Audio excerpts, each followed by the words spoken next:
Banamwe Bruno kavuddeyo natabukira abantu abavuma abaana abato ku apu. Olina posting omwana we n'omuddako n'omuvuma kati omwana omuto obeera ovuma waaki mazima ddala. Abagambye nze kyobola bamba blockinga nze wojja n'embeera nga mpostinze baby wange kati nga wenavaayo ne postinga Briella gwe n'ova eri n'ojja n'omuvuma mukwano nja ku blockinga lwansonga sina kyenkweguyako. Abantu abamu bapostinga ku keepinga memories ku apps lwansonga bamu tabamanyi ku backinga bintu ebyo nga wonogaa nti okozeseza Google to backup abakozesa zi iCloud kizibu. Mukimanyi nti nababba amasimu bulijjo na luli nagamba oli asalawo postinga ebintu bye bafamire ku app kuno omuntu n'abeeri natandika obbavuma. Okitegeera nagamba nze nebyo sijja bikkiriza nga mukwano nkujjukiza nti this is Patricia's. Let us make sure that you don't forget to subscribe, like and share. Tap the notification bell obeere nga tofuna notifications buli wenteeka ekipya ku eno channel katubeere nga tetuwira Bruno K bw'abatwala speed olunaku olwaleero.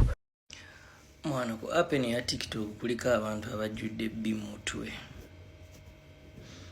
I'm sorry to use this language, but nina videos nga mukaaga zinalabye. Emu yabadde ya mukyala bambi ya postinze omwana we. Wajja ebiwala byabadde nga 5 ne bijja mu comment section nga bivuma omwana w'omukazi. Kati ki kuvumisa omwana omuto? Okujjako nga bi akuli mutwe akuvumisa omwana omuto. Bana abantu abamu tebapostinga abaana baabwe ku social media kubeeragirako. People post to keep memories. These are like banks. Kubenja nyinzo bani na video ennungi ey'omwana wange ne banzibako essimu ng'ate saagibackinga ku Google. Not everyone knows how to back things on Google. So that's why some people upload these things in case the phone gets lost. These are memories.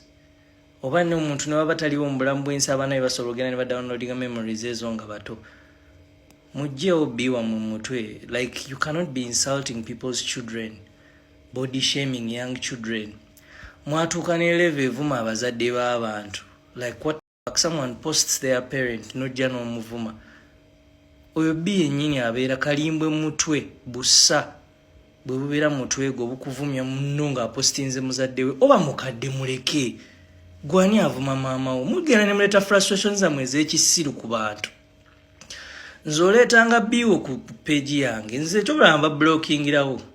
Bwe mpostinga omwana wange n'oleeta biwo ku posti y'omwana wange nku blockingirawo kuba sikweguya. Abamu mulina mu fake account mulina low self esteem and you come and insult people's children, people's parents, people's husbands. Tolina musajja ovuma bba wa muno tolina mukazi. Naye nga ekituufu kyo bannange tukendeezeeko ate era mukendeezeeko okubeera nga abaana mubatwalira mu bivumo byammwe lwansonga abaana bwe babeera innocenti. N'abavuma abazadde abagambye mulekeraawo. Wabula ng'ate nkujjukiza ate n'abakubanga subscribinga, likinga ate era sharinga, tappinga notification bell obeere ng'ate ofuna notifications buli wenteeka ekipya ku Patricia's latest. Thank you so much for watching. Bye bye.